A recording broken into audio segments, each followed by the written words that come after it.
prepare today a lovely mushroom risotto and use a lot of these lovely Swedish mushrooms we have here. And we're gonna top the risotto out with some pine sprouts. So we're gonna start off with chopping some charlotte, and then we have some dried chanterelles, which we're gonna have in the bottom as a base for the risotto.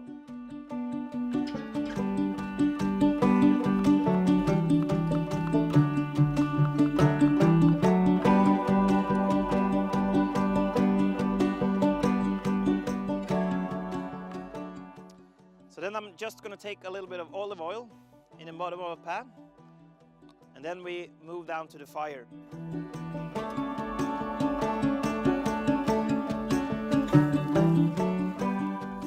And now we're gonna add the rice, and then also I left a little kettle here with hot water, so we pour over hot water. It goes a bit faster than just adding slow cold water.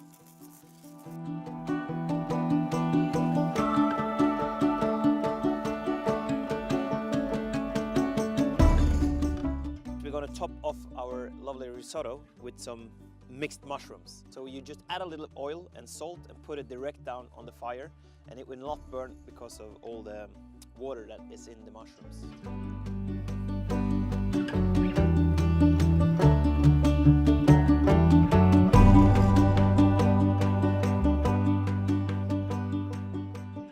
Some salt and olive oil on, and then straight into the fire. Then we're going to start to add some flavors into risotto. I have prepared some cubes of butter at home, black pepper,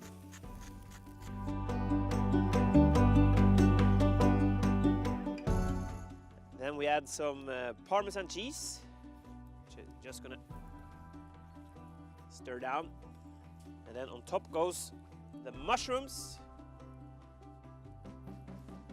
Lovely smoky flavor mushrooms.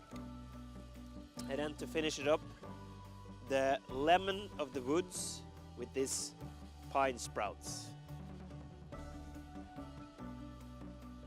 And there you go, lunchtime.